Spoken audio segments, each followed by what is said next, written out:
Welcome, welcome, welcome. This is Financial Literacy with TC. I am your host, TC. I want to thank you guys for joining me in another week of Financial Literacy with TC.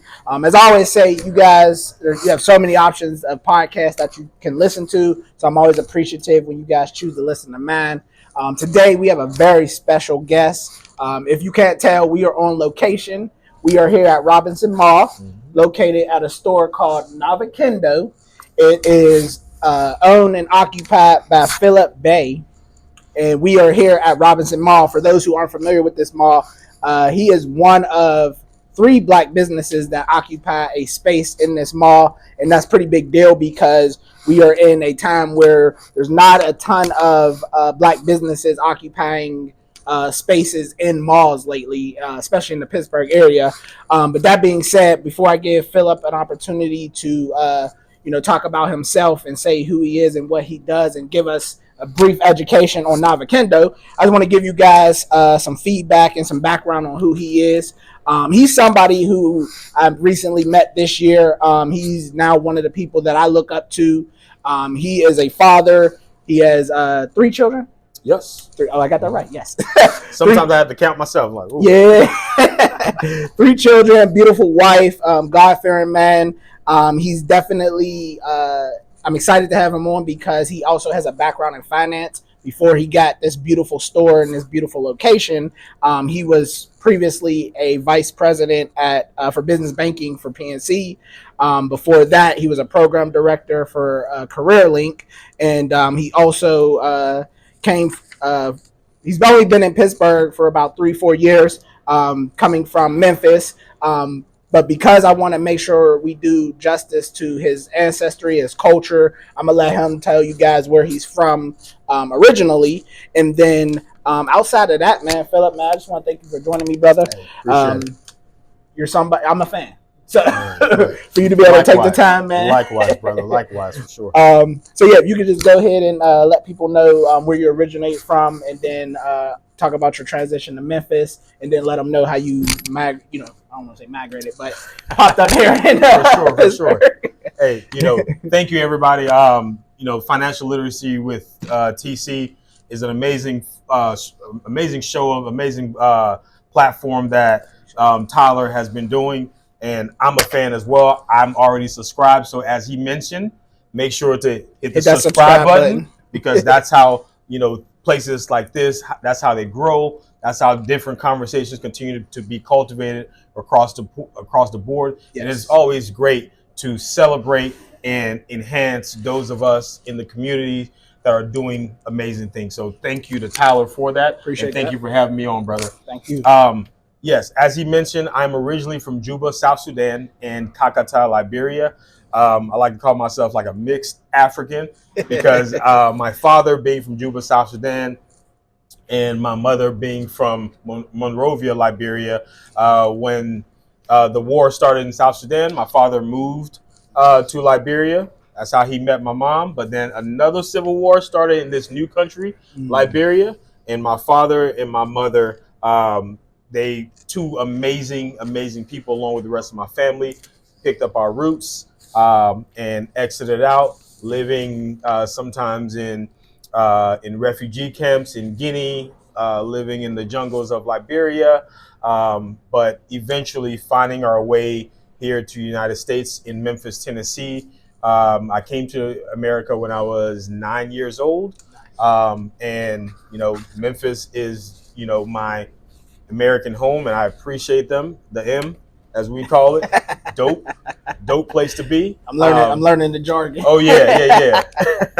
And 3.5 years ago, we moved to Pittsburgh, and now we're here. We've had 2 kids since moving to Pittsburgh. Enjoy the area like crazy. Love the people as well. And we've been blessed with this store, Nabakindo Skincare, where we can continue to build upon a legacy that we can leave behind for our children. So thank you for having me on. Hey, man, that's awesome. And honestly, man, let's jump right into it. Sure. Because as someone who knows your backstory, because we actually did an event recently where we'll get into that, a pop-up, you actually highlighted on how Nabakindo came to be, and it originates with your daughter. So if you can just give the folks the background on how you guys brought this whole thing into fruition. Yeah, so this was a thing of love, if you want to call it that. Our oldest, who's now 8 years old, Amira, she was born with eczema. So as every parent, you hate to see your child suffering at night, throughout the day, scratching, things of that nature. And a lot of things that we tried, I guess, over the counter, if that's what you want to call it, they would either burn her skin or it just wasn't a good fit. Right. So kind of thinking to oneself, what are some things that we do back home? And I remember that something like shea butter is part of the essence of just being natural in that West African region. And there's a ton of countries in West Africa that, that grow shea butter. You have Burkina Faso, you have Ghana. I mean, and the list goes on. Right. So we decided, hey, let's find a natural remedy for this. Right. Knowing fully well that, it's not something that's going to eliminate it, but at least to be able to help to manage it, because it's terrible, because it's a mixture of dieting, it's a mixture of where you're from, and a ton of different things. I'm not going to get into the science part. Right. But so we did that. We saw a lot of positive signs. So we decided, okay, well, if we start mixing some essential oils into this, we can get some amazing smells and things of that nature. Right. Maybe that'll help her even further, because the powers of essential oils, I'm sure those of you out there that are in the holistic vegan field as I am, what it can do for you. Right. So that's the genesis of how it started. And then throughout the process, my wife has always been telling me, hey, let's start a business. Let's open a business. And I was like, nah, I'm straight on that. Right. And she was like, why? I was like, man, I'm not trying to work with you. Like, you hear all these horror stories of couples working together and how it doesn't work out. Yeah. So I was like, nah, maybe that's not a good thing. Let me just keep doing this on the side, and doing things for friends, family, etc. Right. And after 4 years, she convinced me that, hey, this is the right time. So unbeknownst to her, I went on LegalZoom because I did not know yet exactly how to do all the paperwork myself. Gotcha. And mind you, it's extremely easy. Yes. And anyone can do it by themselves, which is something I learned after the fact. So just a little hint for those out there, and I'm not poo-pooing on any organization that, like a LegalZoom. Yeah. But yeah, so did that and told her, hey, by the way, you're now the CFO of this business. She's like, what business? I said, Nabakindo.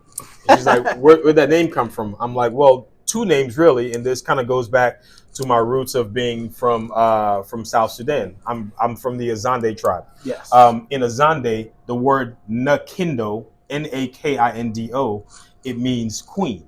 Okay. And the word Bakindo, Bakindo, means king. So I put those 2 words together and created the word Nabakindo and trademarked it as well. That's why some of our products, we have like the Bakindo head to toe. That was in my mind, that was going to be something for men, but it turns out 60% of the customers for that one, it's women. So we have very neutral scents across the board. So that's how the name started. That's the genesis of the business, and we're here today. Man, I love that because one, you highlighted, this family-owned business now. And as someone who's navigating with my wife to see if, we going to make this business thing work, you guys will learn about that on another episode. Because you already live together now. You already live together. That's a lot of time spending with each other. Yeah, for sure. We'll have to do a podcast episode on that. For sure. Bring the wives in. Bring the wives in. And then we're going to be quiet. Oh, yeah, for sure. But also what I loved is that you guys, bring in the different backgrounds that you both had and making it work. And, that's huge because as you talked about your ancestor and your roots, king and queen for Nabakindo, that's awesome because a lot of times, most of us don't have that creative, vision and don't really know how we want to put things like that together. Yeah. So for you to, tie that into, your roots, your family now, and make that work. I just love how you did that. So that's huge. And for those who haven't caught on or grasped, one of the things that I wanted to do when having Phillip on was give you guys the perspective of a business owner in our community who basically took a different path and was able to start his business and his brand, and now he's thriving.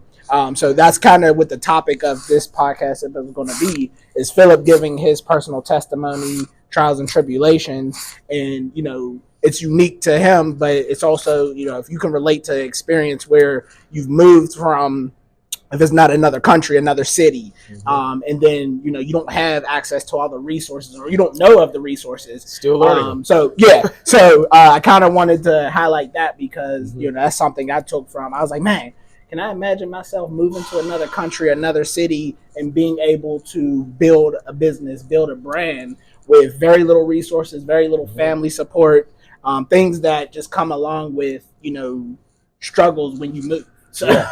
And you know what? It's funny that you said that, and I had not ever thought about it like that. Right. But I have to then go back to giving credit to my parents. Yes. So when we immigrated, or immigrated with an E, from Liberia to Guinea, running away from the rebels, and ended up in Cote d'Ivoire, we ended up in a small town called Danane. Okay. Now, the reason why I wanted to mention that is because everywhere we've gone, I have an amazing example in both of my parents, my father and my mother, who were both originally educators. Right. Back in Liberia, my father started a school that is still running till today. And then when we moved to Cote d'Ivoire, he then began another school. It's called Saint Jean l'École, or Saint James School.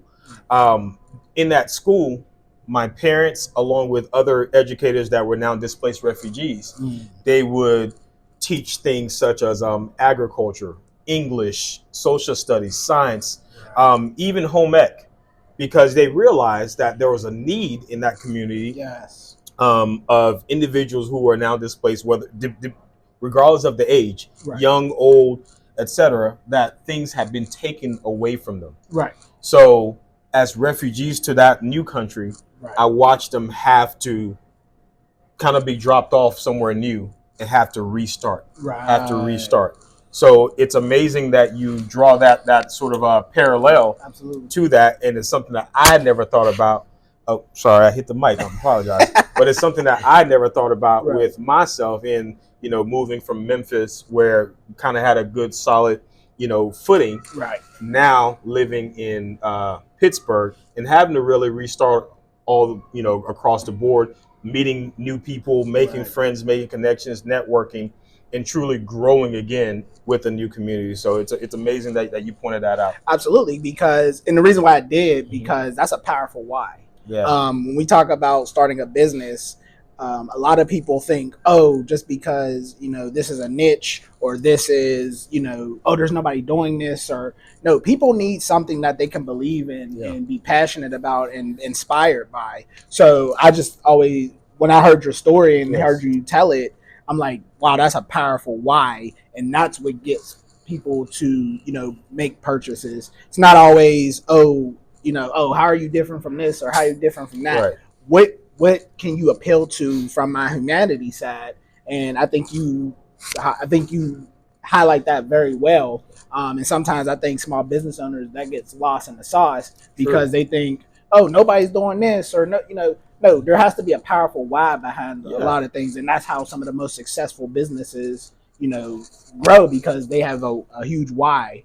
And so I just think you executed that very well. 100%, man. It's about finding ways of helping the community around you, and helping the customers that's going to walk through your doors. I think about it from the mindset of these products here. They've been amazing in helping our daughter. So why not share it with the world and share it with other folks, other kings and queens, because our tagline is treat your skin like royalty.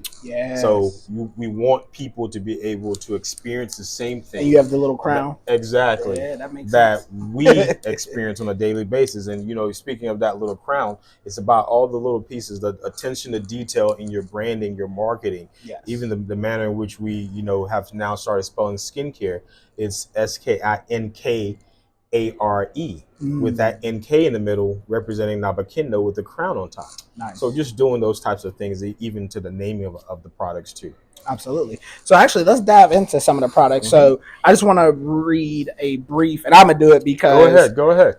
For those of us who aren't experts at skincare or don't know a ton about skincare, outside of my wife, if it wasn't for my wife, my skin would probably look horrid. So, so Nabakindo is unique, and you offer a premium. And I ain't gonna lie, you got to help me with this word. Anhydrous. Without water. Okay. And products containing botanically pure vegan ingredients. And I can't even say it again. Anhydrous. Yes, and I ain't even gonna lie to y'all. I'm not embarrassed. If that's a word you say every day, kudos to you. If we're back home, it would be like, "Are you embarrassing me?" And so anhydrogenous formula serve to effectively heal and moisturize, tone and heighten and reduce dryness, irritation on the skin due to absence. Thank you. I can't even speak, y'all. Absence of harsh chemicals and preservatives. So sort of what you were saying earlier about the products and the benefit and the healthier aspect of it. Correct. But you also put the essential oils in. Yes. So just kind of, we got into why you did it for your daughter. But I think, and I will tell this testimony, when we first met, obviously I always support Black businesses unapologetically.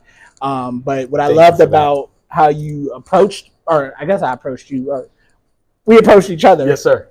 You were like, hey, what's your wife's personality? Because when I'm buying, I'm always buying for my wife first. Because, a lot of different reasons. But amazing personality, by the way, if you've met her. Yes.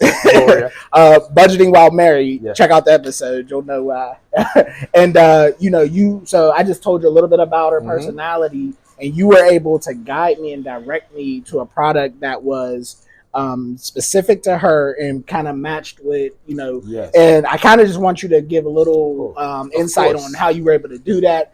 Because one, you are a very charismatic individual, and that bodes well because I've seen you interact with customers. I've seen you interact in the community. That's what galvanizes and gravitates people towards you and your brand, because it's a unique style that I don't see many individuals, especially in our community, be able to execute the way you do. I truly appreciate that. It's two things I try to pride myself on, not just in business but in life. The first piece is listening. I used to work for a nonprofit organization back in Memphis. I worked there throughout college. It's called the Peer Power Foundation. And there was a teacher there. I think she was the Milken Award winner. Her name is Mia King. Brilliant woman. I think she's Dr. King now, if I recall it correctly. But brilliant lady. I loved her intentionality in how she approached these young people and the impact that she made on a daily basis. Gotcha. She was an English teacher. Okay. And oftentimes she wasn't just teaching English, she was teaching life. Gotcha. So watching her do that, I was able to glean so much from her teaching style and her execution. And she always used to say, she would tell the kids, baby, you got 2 ears and 1 mouth. So you should listen twice as much as you speak. Yes. So I took that with me throughout my career, because this was while I was in college. So I was a little bit younger, right? And I've always kept that at the forefront. Right. The second piece is care, and I guess it's two-part: caring and intentionality. Because of what I do, I truly care about it, and I cared about it so much that I left, corporate America in order to do this. Right. And intentionality, because this is not just something that my wife and I are doing that we just decided, oh, you know what? Let's just do this. Yeah. It's about how do we, as I mentioned, help and impact the community. Right. So you just read that blurb about our company, and if someone goes on our website, they're like, what is that? I don't really understand it. Basically, it boils down to this. Most of the products that's over the counter or largely commercial. I keep saying over the counter. That's what I mean. Some of your bigger products. Right. a lot of the things that they add to these products, the first ingredient you usually see is water. And I always tell people, I said, when you see that in your products, feel free to look up the ingredients. I love the fact that the ingredients in our products are things that you can look up very easy. You're looking at it, it's not going to be a lot of chemicals and things of that nature. So I wanted to make sure that our products were absent of water, because when you add water to these skincare solutions, you then have to add chemicals and preservatives in order to keep it clean, increase the shelf life, and a few other things. So then the question will probably become, well, what is the shelf life of your products, Phillip? So most of my products, you're looking at about 3 to 5 years by itself. So I think, my wife thinks, that's a pretty good shelf life for the products in general. And we always like to keep the mindset of trying to make products as fresh as possible, because we want you to get the newest batch. All of our products are small batch products. That's why, every time you may get a vegan bar, you may see different shapes across the board. They're cut by hand. So sometimes you'll see different sizes, etc. So we want to make sure that we're bringing you that authenticity in your products in general. So going back to the products being anhydrous or absent of water, that is part of the intention, because we want you to have products that's not diluted either. Our products are extremely concentrated, so we like to let people know that a little goes a long way. And oftentimes people who have experienced it, when they come in and they try something, they're like, oh, that's a lot. And I always tell them, hey, we have the tester sticks here, use just a little bit. And I had somebody one time who tell me, man, you trying to be stingy? I was like, I promise you I'm not, sir. You don't need that much. And he used he went and got a bigger amount. I said, watch this. And he was doing this the whole time. He was like, all right, brother, I understand. I was like, yes, that's where we try to come at it from, because we want you to save money in buying the products as well. We don't want you, every time you blink, you're back. So something like this will probably last you about a month and a half. One of our smaller ones, probably 3 to 4 weeks. So thinking about those things, making sure that the piece about botanically pure ingredients, meaning that the plants that we use, the shea butter that we use is extremely clean. The plants utilized in the plants utilized in the making of the essential oils are extremely clean as well. And we're bringing them together, and even like the different scents and things like that. We create scents that, as a customer, when you walk in, you'll probably feel a little bit of different scent notes, but you can't quite put your finger on it, because it's going to be something just so natural, so aromatically pleasing, that you'll say, man, what is that? I smell pina colada, I smell pineapple, I smell coconut, I smell this, I smell vanilla, lavender, etc. And those are the things that make us extremely happy about it, because it's like we love that sort of guessing game. And now the last part you mentioned about asking about your wife. One of the things that I enjoy about what I do is having these conversations about people. Because as folks, most of you out there know, that different scents pair differently with different individuals. We all have a different vibe depending upon the sense of smell. We have 5 senses. So I always like to let people know that even the visual is part of it. The touching, that's why we want you to try the product and really feel the difference in anhydrous. And then the smelling, all of that. That's all a part of it. So understanding a person's, character in a sense, understanding what type of personality they are. Are they super vibrant, outgoing? Because in formulating a lot of these products, it's with the mindset of it's catered towards this type of individual. So if I have something like the Serene Safari here, this green one, that's for my real Mother Earth centered, grounded types of individuals. And that green represents Earth. That's part of our Earth collection. The white ones, they represent air, part of our air collection. Blue, water collection. Orange, fire collection. So it's about, being able to craft products that speak to the personalities that would be associated to that. So oftentimes when people come in and I'm having conversations, I'm immediately kind of downloading. I guess that's a skill that, you know, the men above God gave me. Correct. Where those conversations, I can kind of figure it out rather quickly. Right. And I can say, you know, hey, I see you're trying these three.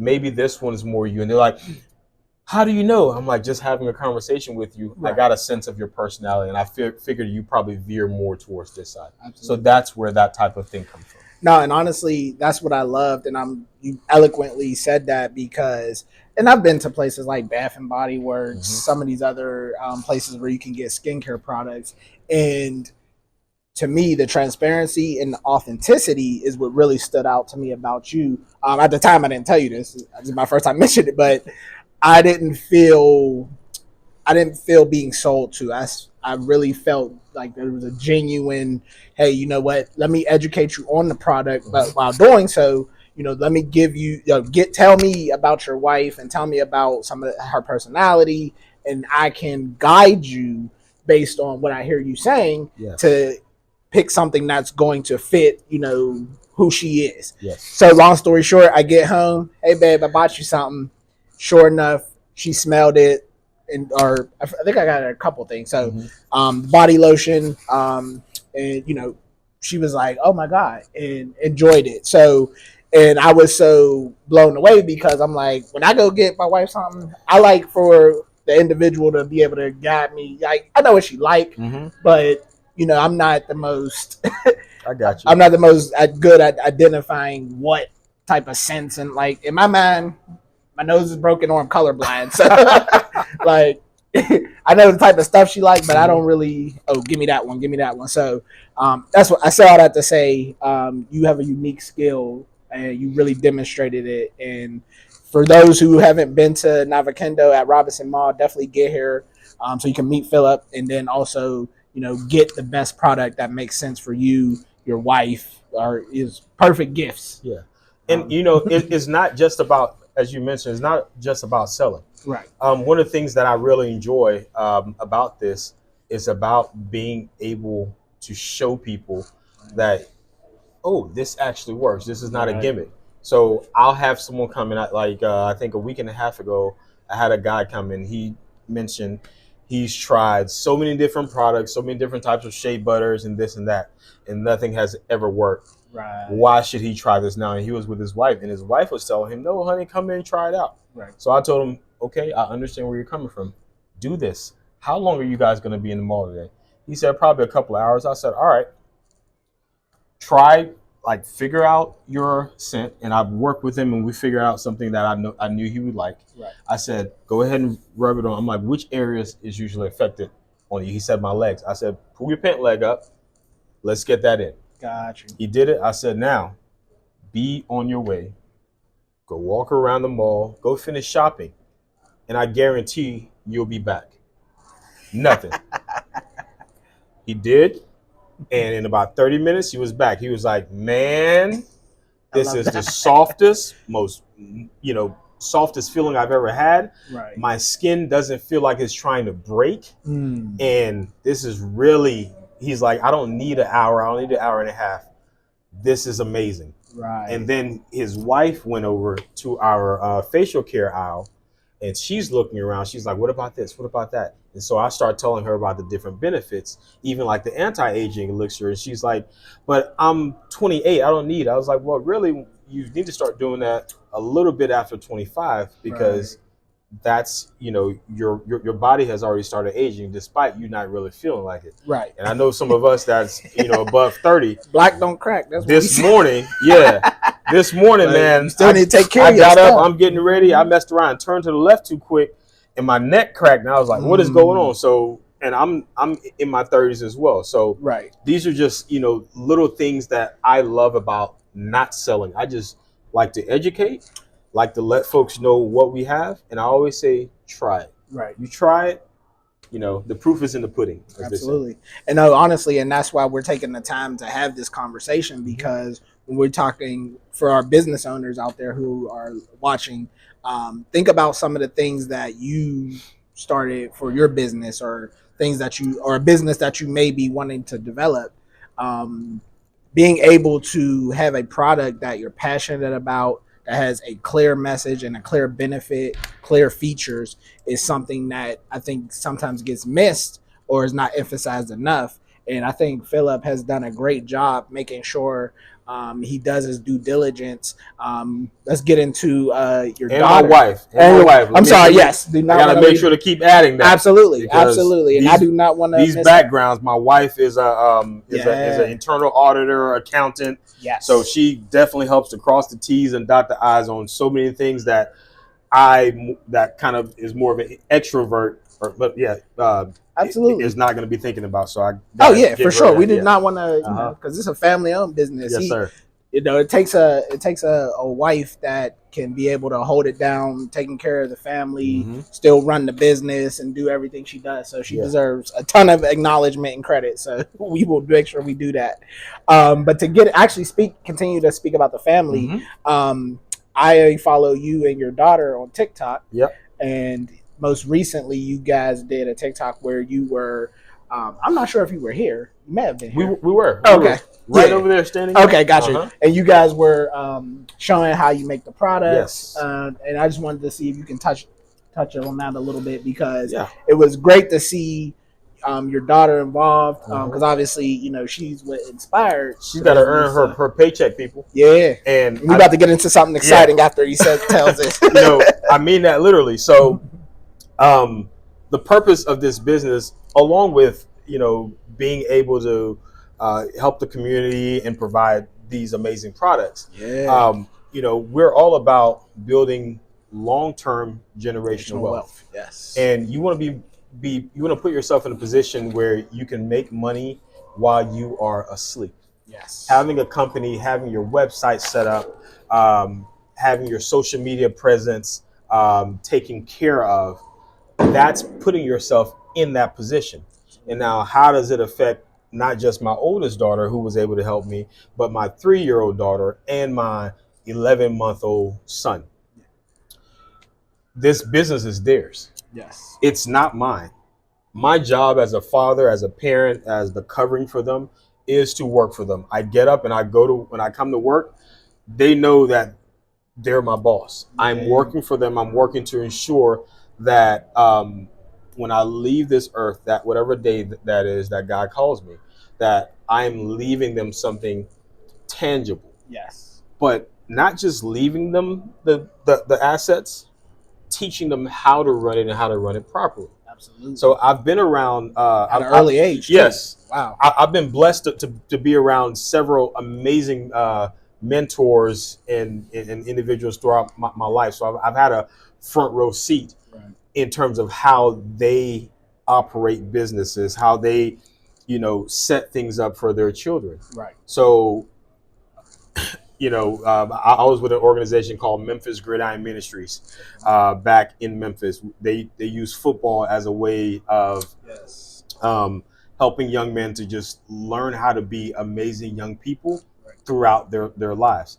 But within that organization, guys like Wade West, Walker Hayes, Greg Wilkinson, Rusty Linkus, the Burt Robinson, the name goes on, Sean Cobb, they taught me how to run a business in a sense, because I was sitting there watching them, because these are all men who I respect greatly. Right. And I used to watch them run their companies. Right. And I used to watch their kids as their kids are growing up. They'll be showing their kids how to do X, Y, and Z. Right. But then also, like sometimes during the summer, if their kids show an interest in wanting to, let's say you are an accountant, I'm a lawyer. Right.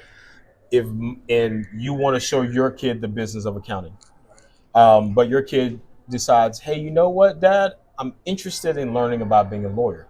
Right. Guess what you'll do? You'll reach out to me and you'll say, hey, can they come intern for you for a little bit during that summer? Absolutely. And I watched those types of transactions happening. Yeah. And I was like, okay, that's part of the secret sauce. Absolutely. Teaching them at a young age how to, do a variety of different things. Fred Taylor on the Pivot, he always talks about exposure leads to expansion. Yes. So that is my goal. Like even earlier today, our daughter was doing her homework. They had a flexible instructional day, a fit day where they do work from home. Right. And I saw her, kind of typing and things like that. I was like, we have to sign her up for a computer class. Absolutely. Because during the summer, part of the world we live in, technology is going to be huge. Yes. So let's sign her up for that. Let's get her a leg up on those types of things so Absolutely. that she can then be better prepared for the world that's going to be out there. Yes. Now, if she decides, hey, I want to be in skincare, this is what I want to do, guess what? Sherry would know how to do it. But if she decides, hey, I want to go towards the financial side of things, we would have already taught her how to do that. Absolutely. If she wants to be an accountant, my wife would have already showed her that, along with our other two kids as well. So doing those things, exposing her so that when she does pick a specific path in life, yes, it's one that she's been groomed for and she's well prepared for. And that goes for all of my kids too. But then also knowing how to run this, maybe this becomes a side business for them. Maybe we've set it up in such a way that it runs rather autonomously. Yes. And all they have to do is just look at things from a high level. Correct. And be able to bring different ideas and topics into Nabakindo to continue to further the overall vision of Nabakindo. But that's bringing them in residuals on a monthly basis, yearly, yes, whatever you want to call it. And that's true. But then they have yes, whatever their main specific niche is in their lives. Yes. So just being open to those ideas is kind of the mindset. And I guess that's how the financial literacy with TC piece ties into this. All of this overall vision. Because yes, it's not just, oh, that guy with the company that makes skincare. No. It's well beyond that. It's thinking, eons ahead. Yes. In trying to equip our next generation with these types of ideas and this type of mindset that will propel them to be forward thinkers and forward leaders. Honestly, man, well said. Because when you think about, and I'm from Pittsburgh and I've been here my entire life, and I currently see the landscape of, yes, we have more entrepreneurs, as Arthur Robinson said in a previous podcast episode, we have more entrepreneurs than ever. But one of the things I haven't seen, or I don't see enough, if it is existing, is small business owners allowing their kids to be a part of the business. And taking it a step further than what you said, you actually are paying your children into an IRA. Yeah. I'm gonna let you just talk about that a little bit, because like you said, this is the financial nuggets of financial literacy with TC, is being able to take an individual who looks like us and be able to get concepts and strategies. And I couldn't have said it better myself. Obviously I don't have children yet, but and I'm blown away by the ability that you and your wife, an example you set, because generational wealth is the ultimate goal. For and sure. You guys are well on the way of making sure that this trickulates down the family lineage. And so I just wanted you to, if you, as much as you care to share about how not only are you building your daughter's vision and her pathways to life, but you're also making that financial commitment by what you guys do, pouring into the IRA perspective. Yes, and you mentioned something that you haven't seen a lot of folks in the area doing it. I would say the other person that I've seen doing it is, her name is Candace Rice, and she owns shout out to Candace. She Loves Collection, which you can actually find here in our stores. Amazing young lady. She makes these these handcrafted bracelets, and she's always at a variety of different events with her young son Mason. Yes. So great mother. Want to give her a shout out. And yes, my wife loves her bracelets, by the way. And she's the one that I know. So that's why I mentioned. I'm sure there's more people, but I'm sure there's more. I don't know them, so I apologize. I'm not trying to offend anyone, but from the financial side for my daughter, and please speak to your financial advisor, banker, etc. about this stuff, because I can only share the piece that my accountant has educated me on. I'm certainly not the expert. Yes. But one of the things that she always, my accountant always talked about, is being able to find additional ways of not getting taxed. Yes. That's kind of where that came from. And I thought to myself, I said, well, my wife and I said, well, I see sometimes people pay their kids.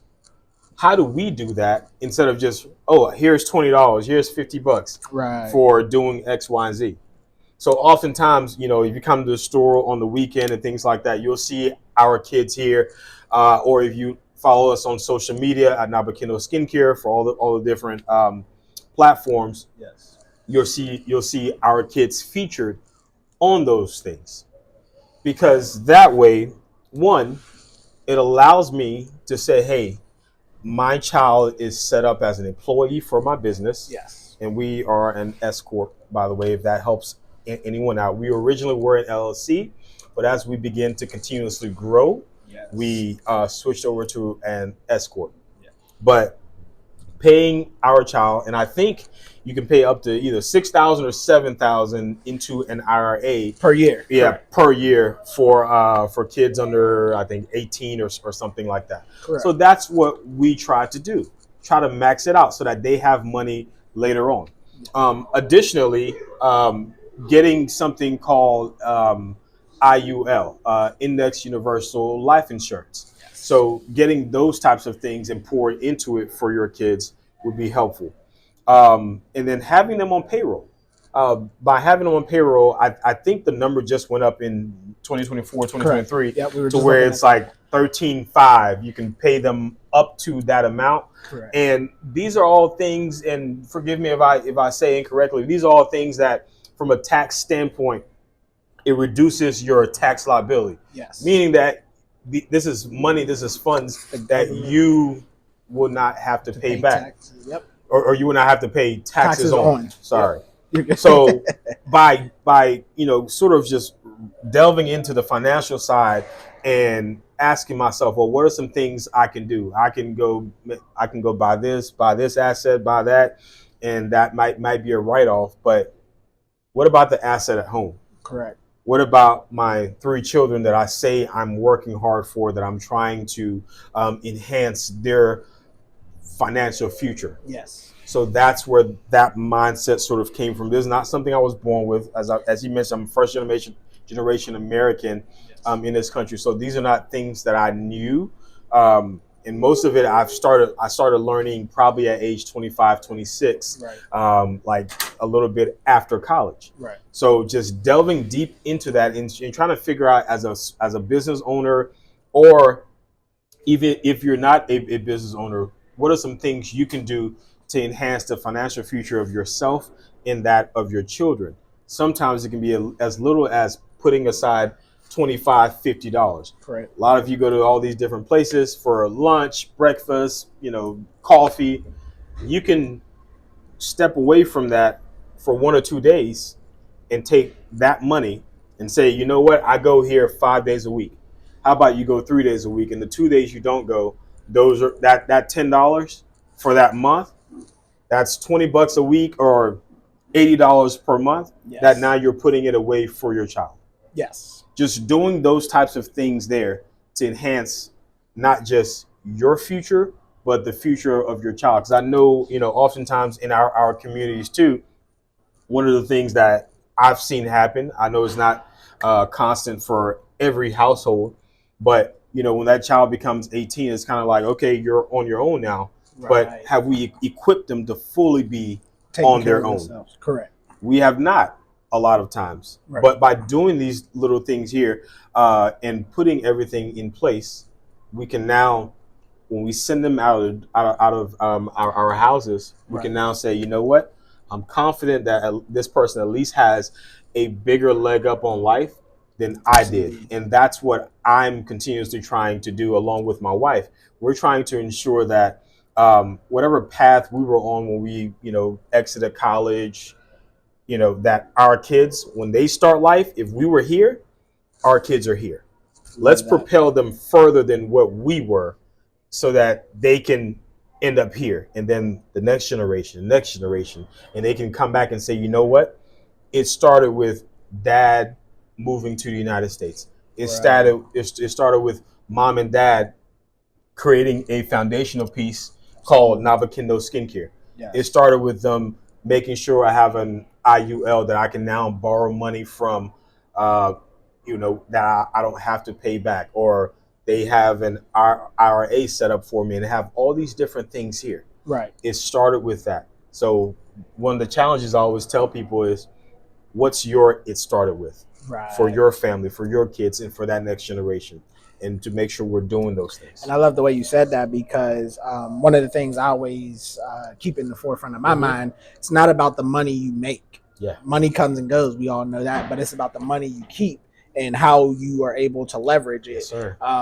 Being a part of the 1%, 3%. Yeah, you hear about it, but a lot of times I spend a ton of time trying to be around individuals like yourself, my mentors, people I look up to, about understanding the game that essentially is going on in the finance world is, how these people are part of the 1%, 3%, whatever, it's how they're taxed, and it's the loopholes and all the different things that they are able to do. So that way the money that they've made isn't being heavily penalized or taxed based on, and it's really just about understanding the game and knowing it. So if you have not considered having a financial advisor, having an accountant, I got 3 financial advisors. Yeah. One of them I, is paying, but 2 or 3 or 4 of them are friends. Yes. And it's really just about, and I just did a workshop about who do you talk to about money. Obviously, I did an episode with my wife called Budgeting While Married. Obviously, I talk to my wife, but then there's 4 or 5 other people that I trust and have relationships with that I talk to. Okay. And people in my workshop, I asked that question: who do you talk to about money? And all we heard was wife and girlfriend. Mm-hmm. Only 3 people. And I'm like, so how can you ever be better at how you manage your money if you don't have someone who can teach you or educate, or you could bounce ideas off, strategies, concepts, thoughts? If you don't have someone like that in your life, then how are you ever going to be better at managing money?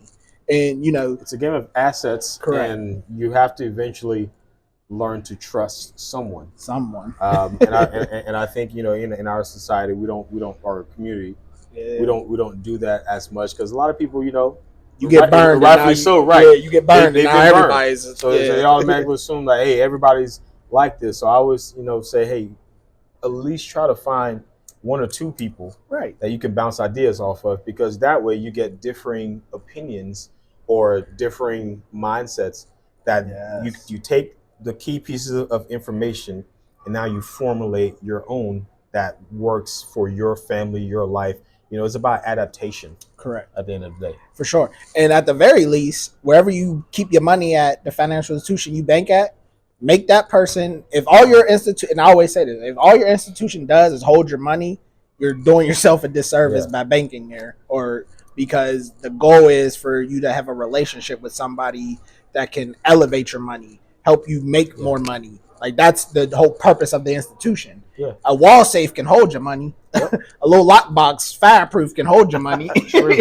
So you need to be leveraging the relationship of whatever institution holds your money. So I'll just leave it there because I can get on a tangent on this. Oh yeah, no, I understand that, because when I was in the banking world, having to call people and say, hey, let's come in and do your financial review, and like, oh, you're trying to sell me something. I was like, no, a lot of times it helps you because you learn different things that's going on that you may not have been aware of. Correct. Different ways of protecting yourself in the short and the long. So thinking about those pieces too, and connecting across the board with different individuals within your industry now, that's going to be key. Like, do you know the financial advisor tied to that branch? Right. Do you know the branch manager? Yep. Do you know who your banker is? Because when things go wrong and you try to now reach out, it's about networking. It's about connectivity, a relationship. Yes. Yeah. So, and we'll leave that for sure. Yeah, for sure. And I'll just say this: truth be told, the better relationship you have, the more the individual can do for you, because now they have a better understanding. It's a truly a relationship. They can go to back with that back office people and say, no, you need to hopefully try to get this through, because I know this person and I can speak to them, their character, their business, their financials, etc. Yes, absolutely. Yep. So with that being said, Nabakindo. So we recently had a pop-up back in February. For For those who don't know, Audacity Tours, we had an awesome pop-up event here. Shout out to Crystal Wamalawa. I was about to say, don't mess it up. Big Moses going to pull up. Right. Like, Mo, I didn't know. I try to let him know. Yeah. Yep. Now, after you mess it up so many times, you finally get it right. So we were able to have the pop-up. Fantastic turnout. We had the DJ. We had the music. We had giveaways. We have Candace Rice selling the beautiful bracelets.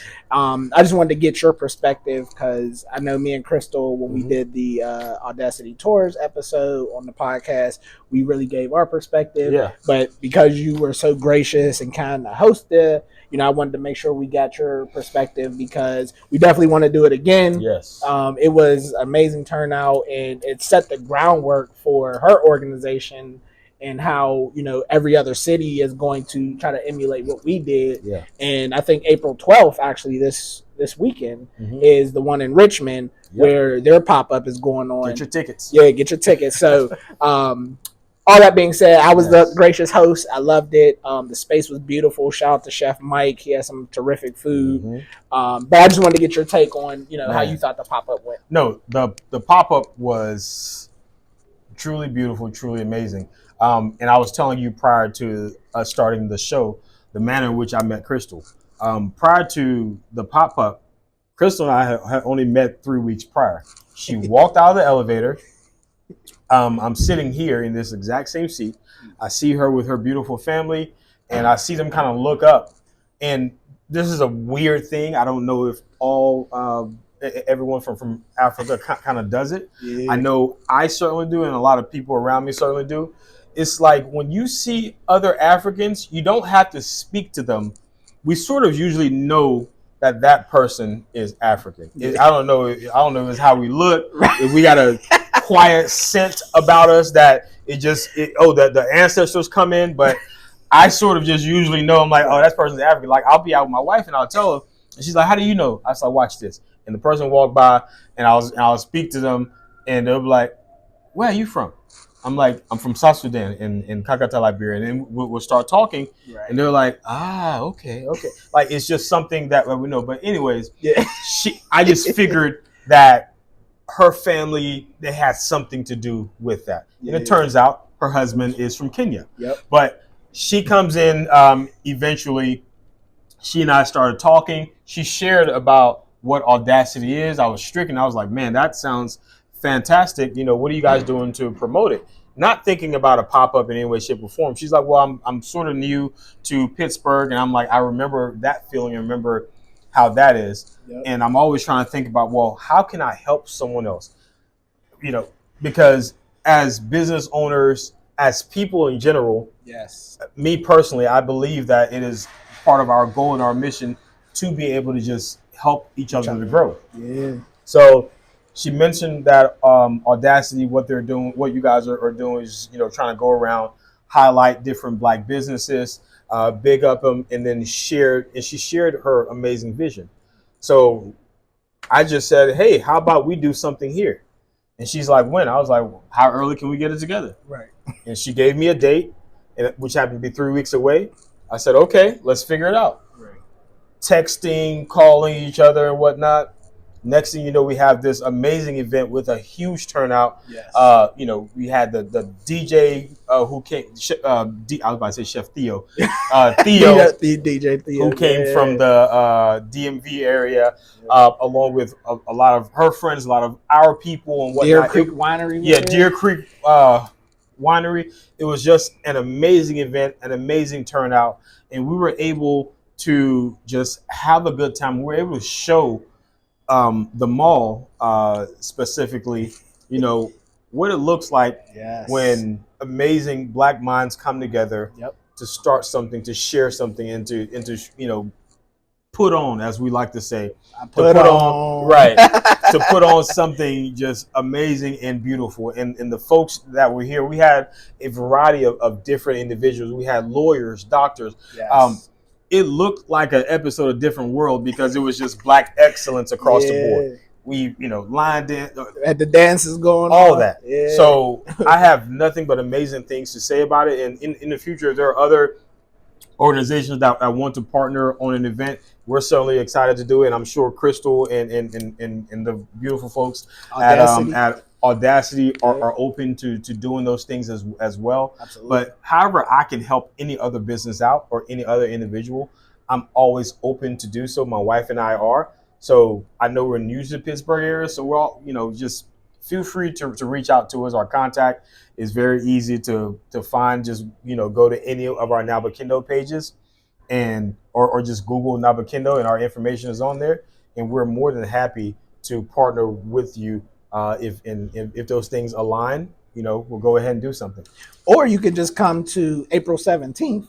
The ribbon ceremony that is going to be here at Nabakindo. We're about to touch base on that. Mm-hmm. But one thing before we do, I just wanted to say it was beautiful to see Black collaboration, because a lot of times in our city, and I can speak to this because I'm from this city, it's not very common. And we need to get to a space where it is more common that we are collaborating with each other, and there's no ego, there's no jealousy, there's no thinking you're taking away from me based on your success. Even if we share the same industry, we share the same niche, there's enough for us to go around where we all can thrive just by helping one another. And I always want to make sure anytime I have the opportunity that I'm highlighting, what Black collaboration is, how we start to keep our people from leaving to go to Atlanta, go to Baltimore, go to New Orleans, a lot of these other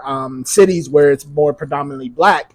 People are migrating there because they feel like the Black community in this region, this area, isn't pulling for one another. And, if anything I'm saying can help assist towards us changing that mindset, changing that stigma or that stereotype or whatever you want to call it, I want to make sure we do so, because Phillip, Crystal, two individuals who are not from this area, came together within 3 weeks and pulled it off to create something that was inspiring and really made it work. And both are doing phenomenal things. So I just want to say that to make sure that it can be done. Let me add to that. I was listening to a Steve Harvey interview. I think it was on Club Shay Shay, Shannon Sharp's podcast. Yeah, that's my show. I consume a lot of different podcasts, varying topics. Yeah, but and I think that was where it was on. But Steve Harvey said, the reason why he's helped to, I guess, put on so many other comedians and so many other individuals is because he believes, and so do I, and that's why it stuck with me, that whatever blessing God has for you, yes, I remember that. Yep, is for you. And there's a song that we sing in church, "What God has for me, it is for me," meaning that, as you mentioned, regardless of if we're both in the same industry, same field, we're or if we're not, or if we collaborate and things like that, whatever blessing that's supposed to be for me, it's still going to be there, and it's still going to be for me, despite co-sharing a space and things of that nature, because it's uniquely made for you. Right. All you have to do is just continue to be a good person with good intentions and carry yourself as such, and that's going to be there waiting on you. So you don't have to worry about, what if someone else gets to shine and this and that, and that's something we also talked about. Right. Someone like me, I usually prefer to be in the background. So even when we had the Audacity event, the pop-up event, I told Crystal, because if you all know Crystal, she is a personality full of energy and joy and things, which is amazing. Yep. I said, Crystal, I don't really want to talk. Maybe I'll talk one time, which I did. Yeah. But aside from that, look, homegirl, you got it. You got it. You be the person that's yourself and Tyler. Yeah. You guys, have the conversations loudly, and you really get the ball rolling, because you have that part of you that's beautiful and amazing that I don't believe I personally really have. Right. So I'm like, it's kind of like the book. It's called Strength Finders. So a smart, in tune leader, he or she, they realize what it is that they're good at, what it is that they thrive at. Right. They work on improving that across the board. Yep. But then they're also self-aware enough that they say, you know what? These are the areas of improvement that I need. For example, with me, it's probably like technology and things like that. But then they find individuals in terms of building their team that thrive in those areas and say, hey, be a part of my team. Be a part of my team. And that's how they go about, because now you always have a SME or a subject matter expert in a variety of different fields that's around you with a different mindset that you can tap on, and you can get varying perspectives and things of that nature. So that's what I always try to do. And even from the financial side, having a well-rounded team. From the business side, having a well-rounded team that I can tap into and say, I need help with this. I need to execute upon this specific vision. This is the 30-foot view of what I want, but I need somebody that's going to be an expert in this right here that can really take the ball and run with it. I'm here for advisement and to help, build things along the way in this aspect, but I know you can take it and run with it. Same way here. Absolutely. And now you have something together. So and you elevate together, man. That's the bottom line. Elevate together.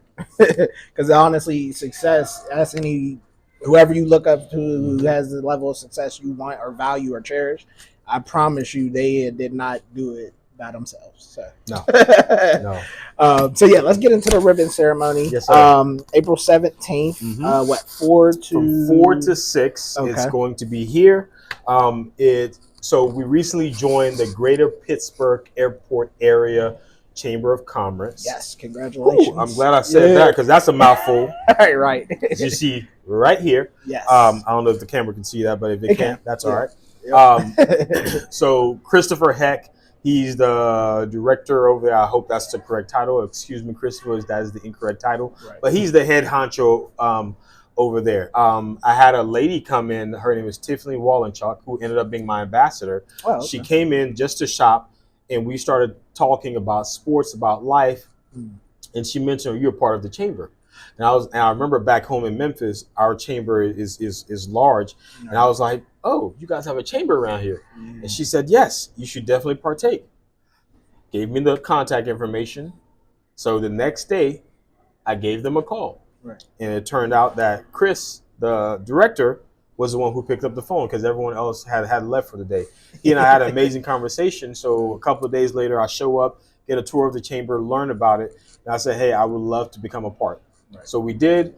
And now with this ribbon cutting ceremony, when we originally opened, we did a soft opening. This one here is going to serve more as our like grand opening to the community, because now, we'll have a few community leaders in. We'll have, folks like yourself, different friends. I'm hosting, by the way. Yes, yeah. Tyler is hosting. Different friends, different community advocates, etc. So if you're hearing this and you're available, feel free to just come on by. We have libations and stuff to snack on and drink. Yes. Have a violinist that's going to be here playing. Oh, nice. Just trying to do it correct and to sort of say, we are officially here as Nabakindo. Yes. We are excited about being a part of this amazing community, not just the Robinson area, but the Pittsburgh area in general, as we are transplants from elsewhere, and that we want to continue to put down tentacles and roots within this community. So if there are opportunities, if there is different things that, we can do to further enhance that sort of presence in the community, and it doesn't have to be financially driven. I'm talking about just volunteer time and hours and things like that. Right. Because back in Memphis, those were endeavors that we were a part of. Right. So, reach out to us, let us know, or, show up at the event April 17th from 4 to 6. And, let's have a conversation. I would love to meet you. I would love to shake your hand, say hello, hear your story. Maybe it's us going for coffee, etc. So, and honestly, I'm gonna be that's the business side, the PC. I'm gonna say, hey, come support, because this man pull up. Yeah. This man is an amazing individual, as you've seen on this episode, but also, we I'm very unapologetic when I say we need to intentionally support our Black businesses, our Black leaders, because that's how we start to actually push the narrative forward of helping one another elevate. So, I want to make sure that you understand that, you purchase skincare products anyway. Um, be intentional to, look how much Black owned businesses that you could have a product or something that you buy, and be intentional about, I'm gonna leave Bath and Body Works alone and I'm gonna try Nabakindo just to see the difference. If it doesn't work out, fine, go back to what you're used to, but give something a It'll try. work out. Yeah, yeah. I'm just saying. Throw that in there. For sure, absolutely. And because I know me and my wife, we've pledged to each other to make sure, babe, let's be intentional about supporting Black businesses, because we're Black business owners, and we want to make sure if we started a space, we would want our people to come support us intentionally. So this is me pledging and pleading to you guys, please come support, or to share. That's another thing. Yeah. As owners, we fully understand that, hey, you know what? Sometimes your budget may say, I can't afford to buy X, Y, and Z. Right. And that's fine. But you know what is free? Sharing. You're watching Tyler's podcast, Financial Literacy with TC, Tyler Coverson. Yeah. Hit the like button. Hit the subscribe button. Leave a comment. Leave a comment. Share it with someone, because there's algorithms at play. Same thing with our business. We put a post out there. If you're so inclined, hit the like button. Share it.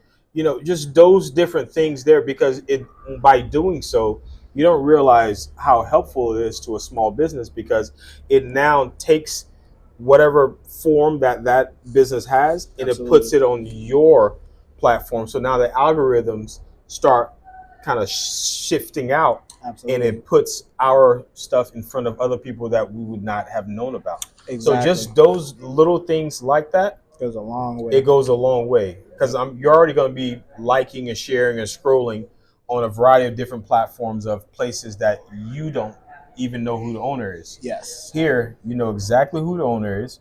You can pull up on me with any questions, and I'm happy to answer. You can call me, text, email, etc., and I'm available to you. Right. So, and honestly, man, nowadays I try to pay attention to who I'm making rich.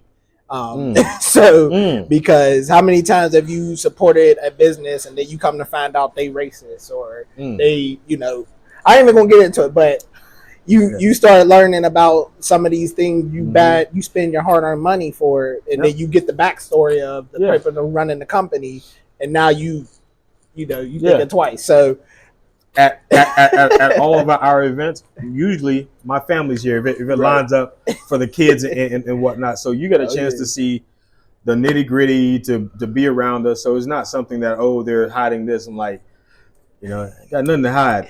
Right. Cool. So on that note, we're going to get ready to wrap up. But I just want to give you an opportunity, one, to any last regards or words you want to leave to the folks, obviously. And then there's anything, tips, anything inspirational you want to share. And then make sure you let people know how to find you. I know we did so already, but for sure. Again. Inspirational from the business ownership side. I would say, if you're going to be a business owner, if you're going to be any type of entrepreneur, perseverance is one of the key pieces that you need, because you will encounter, I don't want to call it hate, but you will encounter a little of that, or probably a lot, but you'll also encounter, the word I want to use, adversities across the board. That's going to be adversities from people close to you, people far from you, etc. You have to have thick skin. You have to be strong-willed. You have to know your purpose. And you have to understand your why each and every day. And you're going to have days that are great and amazing. You're going to have days that you're just like, man, I wish I had 5 customers today. Right. So, but you cannot look at that and say, well, that means I should quit. That means I should not persevere, because that's not what it means. It means that you should persevere, especially if you wholeheartedly believe in what it is that you're doing, in your purpose. So making sure you do those things each and every day, and that you reset at the end of each day and have a good group of individuals around you that you can go to, that you can talk to. This probably for another episode, but the mental health side of things, as a person or a business owner, whatever you want to call it, that's also huge. Making sure that your mentals is on point, because you need to be cool, calm, collected, and calculated in how you approach life, how you approach business, because people are always watching. So you should also always be ready, because everywhere you go, it's a networking opportunity. It's an opportunity to talk about yourself, talk about your business, and to share your business. So I would say those things as final words. But as far as social media and things like that, in order to reach us, we are located from an address standpoint, a physical location, 100 Robinson Center Drive, Suite 1240, Pittsburgh, Pennsylvania, 15205. We're directly on the first floor, across from JCPenney's, adjacent to Little Bunny on our right, Zales on our left, and right by Starbucks, so you cannot miss us. On social media, we are on Facebook, Instagram, TikTok, and LinkedIn. Just type in Nabakindo, Nabakindo, and you'll be able to find us. We are the only Nabakindo on there. And as always, make sure to treat your skin like royalty. Thank you. Well said. And if you can't find him via that, also find hit the subscribe button. The website for Nabakindo will be in the description. Also, you can use Financial Literacy with TC. I'm a huge supporter of Nabakindo. Actually, when we're done, I need to buy some stuff. So, but also, we want to make sure that you are able to leverage a relationship, and what better way to do so by starting to interact with the podcast, Nabakindo.